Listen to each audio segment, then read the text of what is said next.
Olá, meus amigos da Liga Espírita do Estado de São Paulo, sejam muito bem-vindos mais uma vez ao estudo do Evangelho. E hoje nós vamos fazer alguns comentários sobre o capítulo 14, honra a teu pai e a tua mãe. É um tema bastante delicado, porque todos nós sabemos que as nossas relações familiares, elas são muito efervescentes, né? Desde sempre. Mas de algum tempo para cá, isso tem se tornado um grande desafio, né? Nós termos famílias harmoniosas, né? Pessoas que se dão bem, que verdadeiramente estão juntas aí, imbuídas dentro de um sentimento de progresso, de apoio mútuo, de amor, de respeito, de caridade, enfim, né? Mantermos aí, né, o objetivo pelo qual o nosso mestre, né, através do seu evangelho, nos orienta como devemos proceder junto à nossa família. E honra a teu pai e a tua mãe é um tema bastante delicado, sim. Por quê?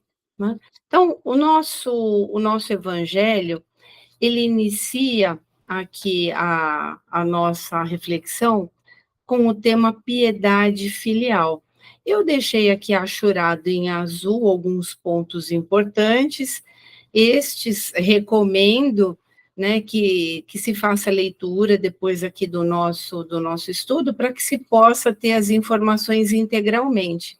Então, eu separei alguns pontos focais, pontos de relevância, para que nós possamos fazer aqui os nossos comentários, e assim também a tela fica mais, visivelmente mais agradável para poder localizar aí os temas que vamos abordar, né? E aqui em piedade filial, existem duas palavras aí que estão em negrito, né, em um tamanho um pouquinho maior, que tem uma ligação aqui que nós devemos, né, honrar, né? Honrai a vosso pai e a vossa mãe, né? O que significa honrar, né? Então, honrar aqui tem uma ligação importante e diz respeito à piedade filial. O que nós devemos entender como piedade filial? O nosso evangelho já nos esclarece aqui, que diz, né, que né, junto ao amor, devemos ter aqui respeito, atenção, submissão, condescendência, né? Então, aqui diz que nós devemos, né, dar ao nosso pai, à nossa mãe, ou aquelas pessoas que eventualmente venham a substituí-los, né? Nós sabemos, né, que temos irmãos que não vieram, né, de laços de consanguinidade, então foram pessoas que foram agregadas, né, ao seio familiar. Então, essa orientação de Jesus vale igualmente para essas pessoas. Então, quando nós ouvimos respeito, atenção, submissão, nós estamos aqui trabalhando com elementos que advêm de situações de dificuldade. Porque quando nós estamos, né, dentro de um ambiente harmonioso, né, o respeito é algo que já vem naturalmente. A atenção também, né, submissão, condescendência, tudo isso já existe harmonia ali.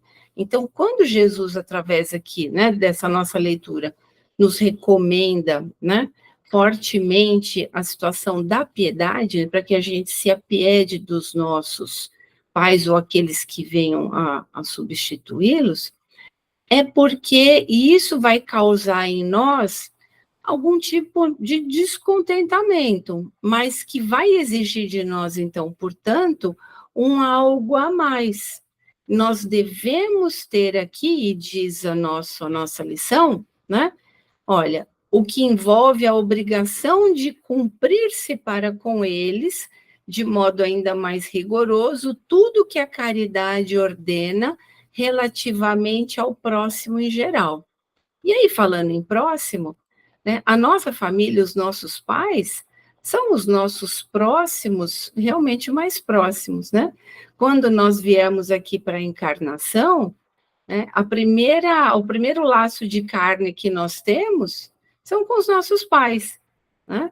Especialmente com a nossa mãe, que durante o período da gravidez vai estar ali contribuindo para a formação do nosso corpo, e junto a ele, o nosso espírito está ali, né, durante um certo tempo ali, sendo preparado, não tão somente no período da gestação, mas essa preparação já vem antes, né, lá no plano espiritual, e quando, né, nós estamos sendo gerados, essa ligação ela vai se fortalecendo, e a nossa mãe, né, ela vai aí contribuindo para a formação do nosso corpo. Então, esta pessoa, então, não só, mas especialmente esta, merece todo o nosso cuidado, todo o nosso amor, o nosso afeto, o nosso carinho, porque é esta pessoa, também por intermédio, né, dos laços carnais advindos do pai biológico, faz com que nós tenhamos a oportunidade de aqui estarmos por um motivo muito importante. Eles nos abrem a porta à vida para que a gente possa progredir, evoluir, resolver as nossas questões espirituais. Então, portanto, isso não é pouco, né? Quando nós ouvimos, às vezes, alguns dos nossos irmãos falar assim, poxa, eu não pedi para nascer, né? E nós já repetidas vezes ouvimos, nós não pedimos, nós imploramos, né? Por quê?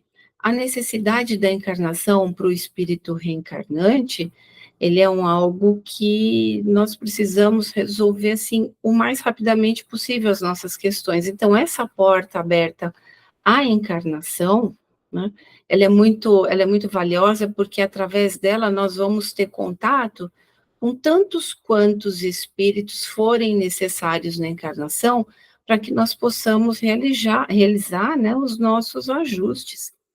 Então, neste sentido, estes também que nos acolhem como pai ou como mãe, também têm situações importantes a serem resolvidos mutuamente conosco, né?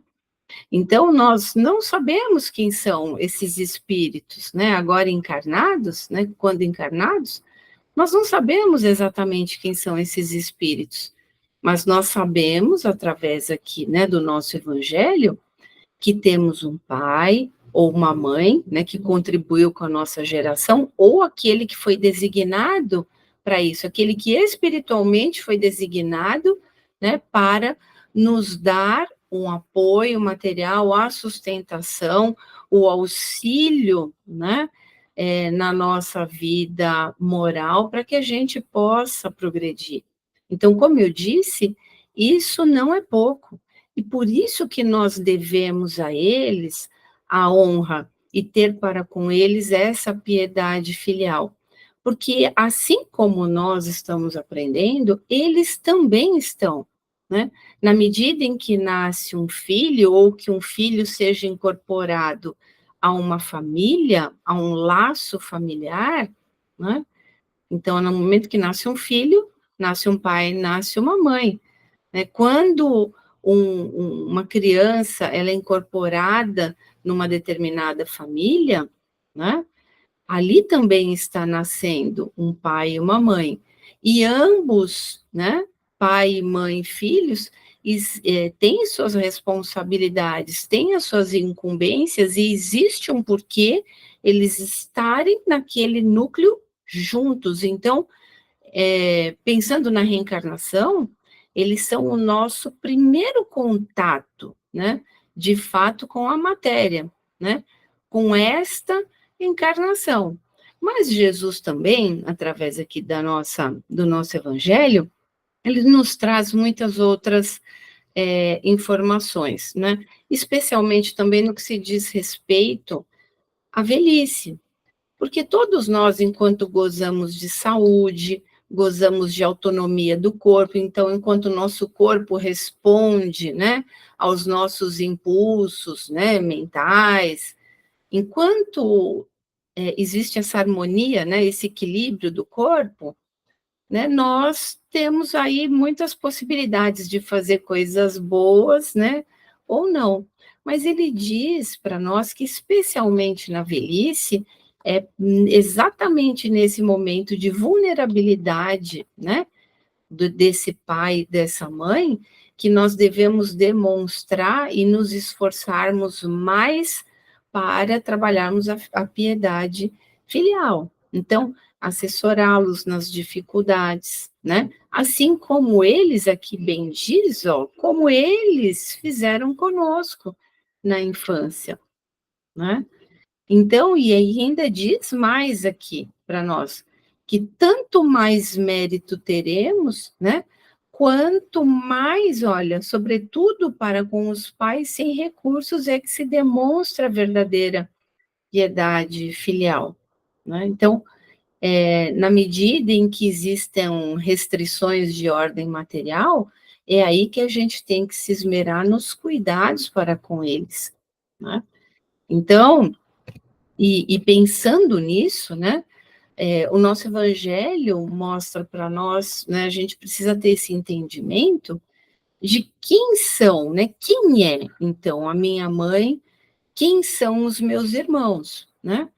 E aqui, quem é essa família, né, que nos abrigou, que nos acolheu, que muitas vezes é extremamente desarmoniosa, e aí está, assim, o nosso trabalho, e aí que se faz, né, a sublimação dos nossos melhores sentimentos, virtudes, né, quando nós estamos realmente numa situação de dificuldade. Porque esta dificuldade vem nos mostrar alguns pontos que o Evangelho nos esclarece.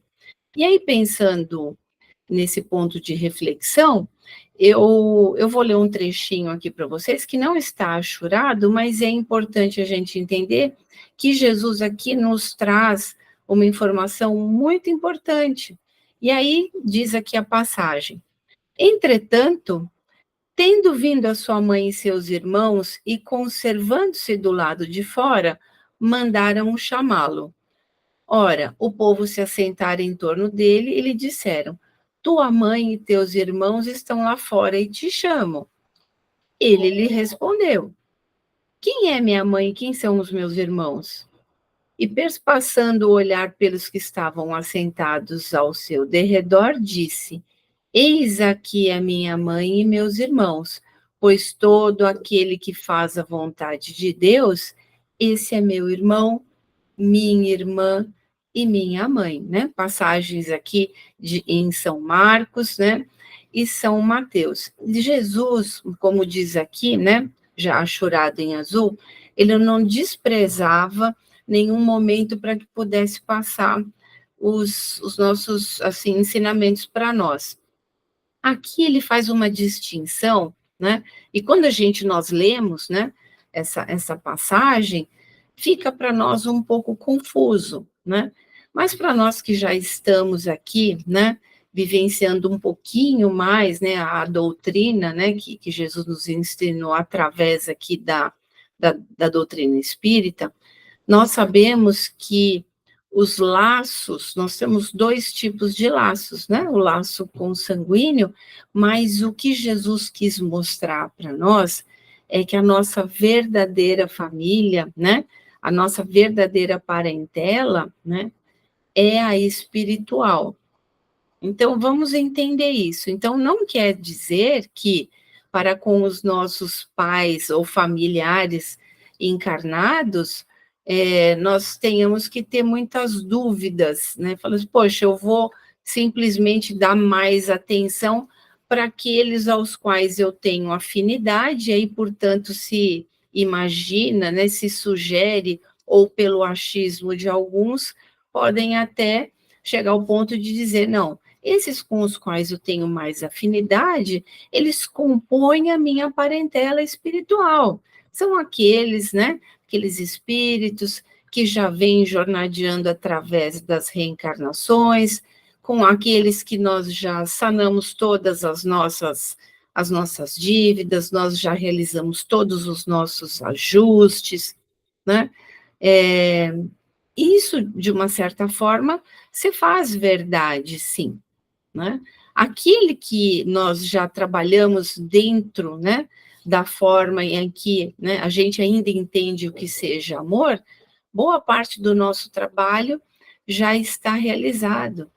Deus nos coloca, né, em famílias, às vezes, extremamente harmoniosas, como uma forma aí é uma bênção, né, para nós, sem dúvida alguma, né, mas nos serve de apoio, de amparo, e nós já sabemos que, né, nós sempre falamos que Deus não dá um peso maior do que aquele que nós possamos carregar, e nesse sentido, às vezes ele nos confere o benefício de estarmos junto com pessoas que nos dão esse apoio moral, apoio material, né, espiritual, sem dúvida. Então, às vezes pode ser um consolo, uma compensação, mas se nós estamos aqui para progredir, para evoluir, para resolver determinadas questões, passarmos por provas,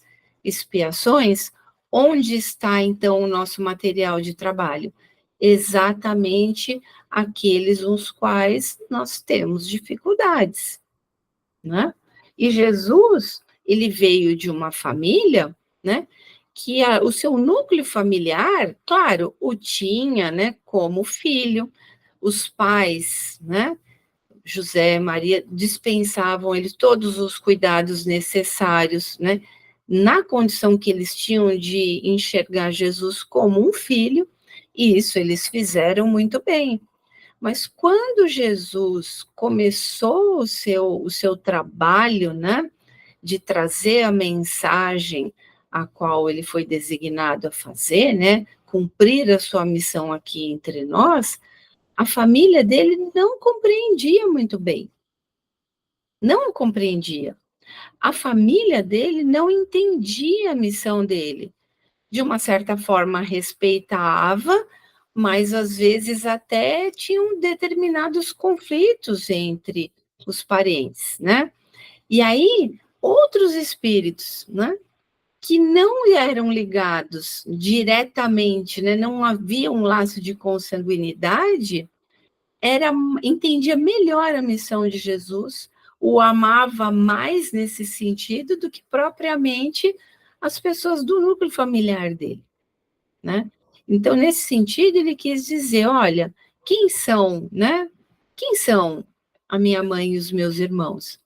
São aqueles que cumprem, né, e que entendem os desígnios de Deus e compartilham do mesmo, né, desse mesmo pensamento. Então, são laços que são fortalecidos, né, por afinidade. E aí diz, né, que os laços do sangue não criam forçosamente os liames entre os espíritos. Então, aqui está bem claro. O corpo procede do corpo, mas o espírito não procede do espírito, porquanto o espírito já existia antes da formação do corpo, né? Então, Jesus, ele deixou muito claro para nós, né, duas coisas importantes. Então, essa diferenciação da parentela corporal e da espiritual, e onde nós devemos fazer o nosso trabalho. Por isso que o capítulo abre, né, a abertura desse capítulo tem lá o título Piedade Filial, né? E aí diz aqui ainda mais, achurado aqui em azul, após duas espécies de famílias, as famílias pelos laços espirituais e as famílias pelos laços corporais. Duráveis, as primeiras se fortalecem pela purificação e se perpetuam no mundo dos espíritos através de várias migrações da alma. As segundas, frágeis, como a matéria, se extinguem com o tempo e muitas vezes se dissolvem moralmente já na existência atual. Então, aqui é um alerta, né? Aquelas famílias, né, que têm questões aí a resolver, têm dificuldades, e aqui a gente pode elencar tantas, né? Nós não precisamos, acho que não é necessário que nós façamos isso, que a gente precise declinar. E aí cada um de nós pode, através aqui da nossa humílima reflexão, já começar a pensar, né, nos desafios que nós temos aí em família. Então, ele já deixa bem claro aonde está o nosso trabalho, onde está o nosso trabalho, onde eu vou aplicar, né, o meu trabalho de paciência, de resignação, né, de doação, de renúncia, porque nós sabemos que na família, em família, né, ou na tradução, né, que nós entendemos hoje como família também, a gente precisa entender que nós precisamos aproveitar essas oportunidades para que a gente possa aí exercitar essas virtudes, né? E com isso, né, a gente evita um probleminha lá na frente, né? Qual é esse problema? Ou quais poderiam ser essas questões, esses problemas futuros? Né, de nós aí perpetuarmos aí essa situação de desajuste. Então, né, nas encarnações seguintes, se a gente não resolveu alguma questão, nós não aprendemos alguma lição, nós vamos repetir de ano novamente e vamos voltar a fazer a mesma lição, até que a gente consiga aprender, né? E que se observa nas famílias é que nessas indas e vindas, nessas migrações dos espíritos, né, para resolver essas questões, as situações, com o tempo, quanto mais tempo elas se perpetuam, mais complexas elas vão ficando. Porque nós aqui na encarnação, nós temos um talento muito especial para conseguir piorar o que já está ruim, né? Por conta das nossas imperfeições. Então, às vezes, de um mal, né, advém de um outro, e esse outro, ele acaba se desdobrando, criando tantos outros problemas, e que, por consequência, acabam aí gerando uma porção de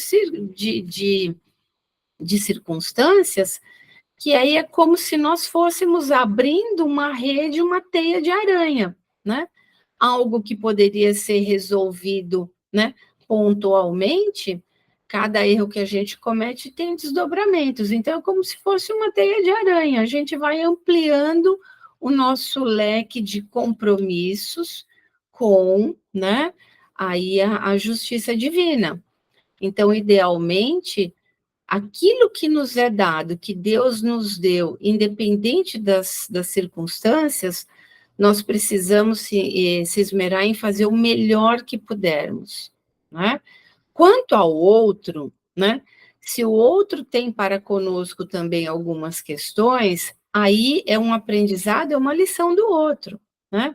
Nós temos que fazer, nesse sentido, a nossa parte, né? Cada um fazendo a sua parte, a lição do outro, é do outro, né? O caderno de exercícios do outro, é o outro que tem que fazer a lição, né? E muitas vezes, e isso traz problemas na família, quando nós queremos fazer a lição do outro, ensinar o outro a como ele deve fazer a lição dele, né? Na figura de pais e mães, obviamente, eu penso que é, é uma missão muito importante. Ela, obviamente, é uma das mais importantes, porque, como já disse, ela abre as portas para a encarnação. Então, existe uma missão muito importante, uma responsabilidade muito grande para uma mãe e para um pai, por exemplo, educar um filho, né? Perceber neles as más inclinações, né?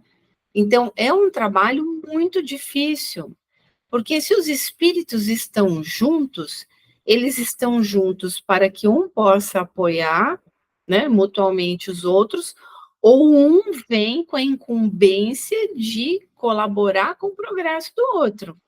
E isso, às vezes, né, e não raro, é uma prova muito importante para os pais. Mas se somos filhos, né, eu penso que a gente pode até ter a certeza de que nós somos os devedores. Então, nós estamos na condição de aprendizado. Então, eles vêm para nos orientar. Às vezes, essa orientação vem de um jeito aos quais, às vezes, nós não entendemos que seja da melhor forma, né? E aí, mais uma vez aplicada aí, né? Aplicados os ensinamentos de Jesus, aí vem mais uma vez, né? A palavra, né? O termo é piedade filial, né? Cada um dá aquilo que tem, né? Se cada vez que nasce uma criança, nasce um pai, nasce uma mãe. Então, eles também estão em aprendizado. Por isso que a piedade, né, o respeito, o carinho, o amor, a compreensão para com eles se faz necessário, porque eles também estão se sacrificando para o nosso progresso, né?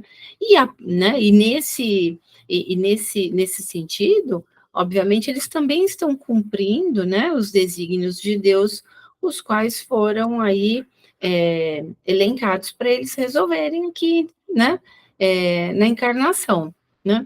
E aí, ao final do nosso capítulo, é importante, nesse sentido, a gente abordar a instrução dos espíritos que fala sobre a ingratidão dos filhos, né?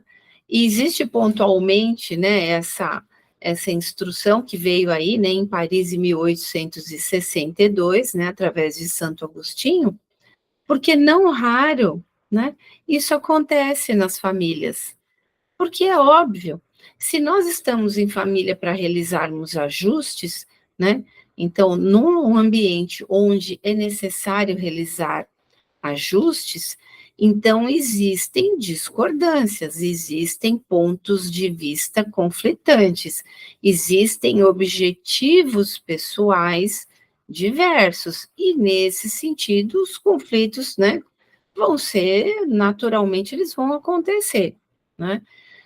Quando aqui Santo Agostinho fala sobre a ingratidão, né, ele diz aqui bastante claro para nós, a ingratidão é um dos frutos mais diretos do egoísmo. E isso é uma verdade, assim, é óbvio, ululante, né? Ele é uma verdade incontestável, né? Porque os nossos pais, eles vieram com essa incumbência.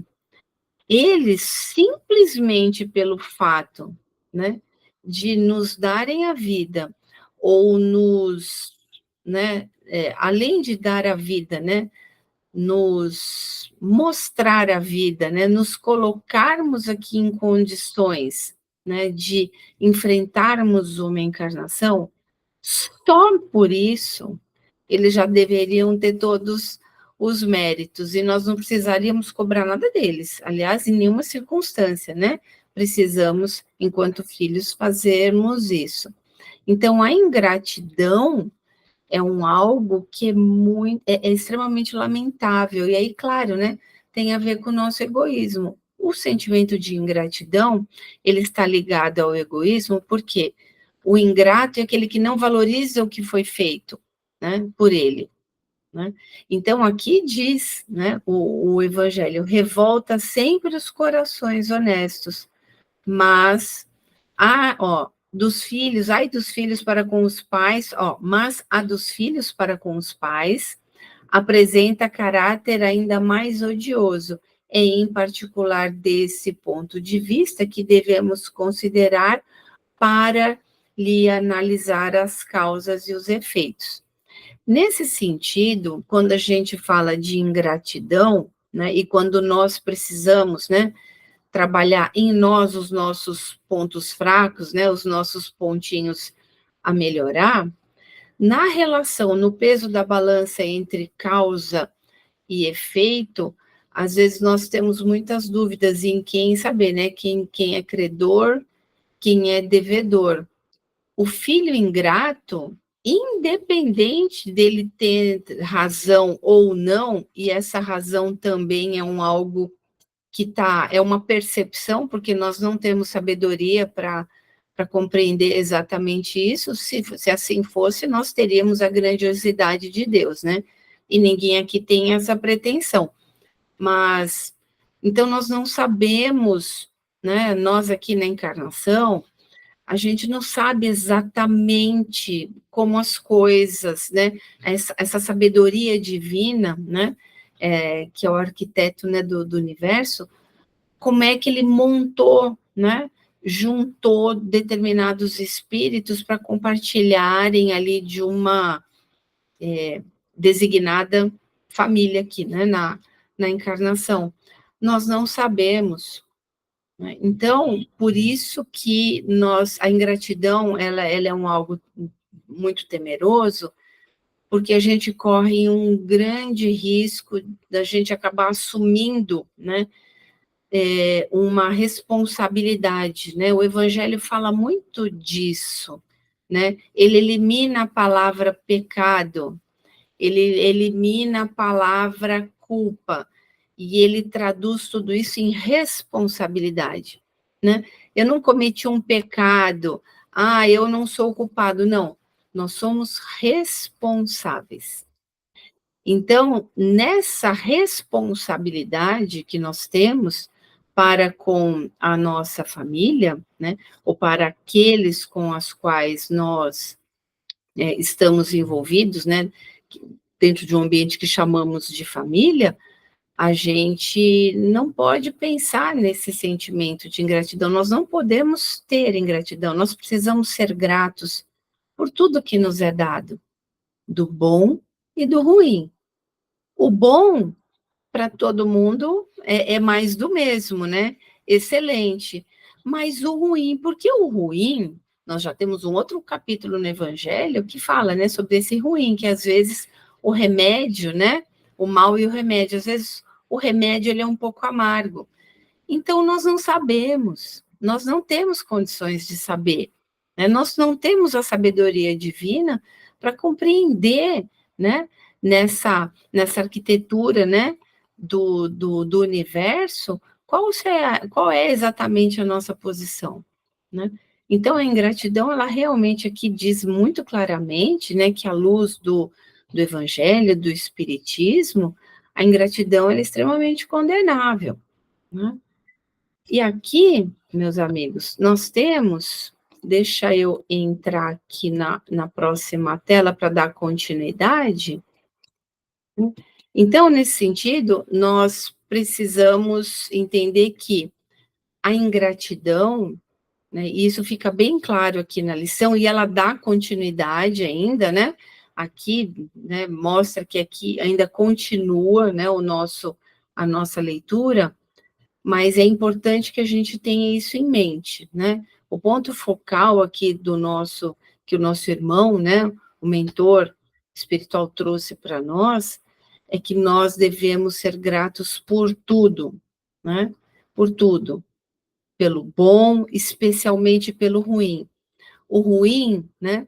Aquelas situações ruins, elas vão fazer com que nós trabalhemos todas aquelas virtudes que nós precisamos trabalhar, porque se não fosse a dificuldade, nós ficaríamos aí trabalhando dentro de um sistema, né, de conformidade, de conforto, e a gente só se transforma se a gente for desafiado, né? Então, os problemas, as questões familiares, elas vêm para nós aqui nos mostrar o quê? A nossa possibilidade de melhorarmos as nossas condições, né? De evoluirmos espiritualmente. E assim, cumprindo esses desígnios de Deus, todos nós juntos, família, pai, mãe, filhos, né? Possamos, né, ir evoluindo juntos e, neste sentido, né, chegarmos num patamar aí, numa próxima possibilidade encarnatória, né, atingirmos aí aquela felicidade relativa e lá num outro plano, aquela tão, né, desejada que todos nós almejamos. Porque aí, né, encerrando o nosso evangelho de hoje, saibamos que, como diz também o evangelho, a felicidade, ela não é deste mundo. Então, nós vamos colher todos os benefícios numa outra oportunidade. Esperamos, desse modo, termos aí traduzido, né, resumido pontos focais aqui do nosso Evangelho. Esperamos aí que vocês aproveitem a oportunidade, leiam integralmente aí o capítulo, e quaisquer dúvidas que vocês venham a ter, eu penso que lá no box lá de informações, vocês podem colocar ali as suas questões, e nós aqui da casa vamos ter muito prazer em atendê-los aí nas suas dúvidas. Então, que Deus e Jesus sejam com todos, e que a luz do Evangelho invada seus lares, trazendo muita paz, harmonia e muita luz a todos. Muito obrigada e até a próxima oportunidade.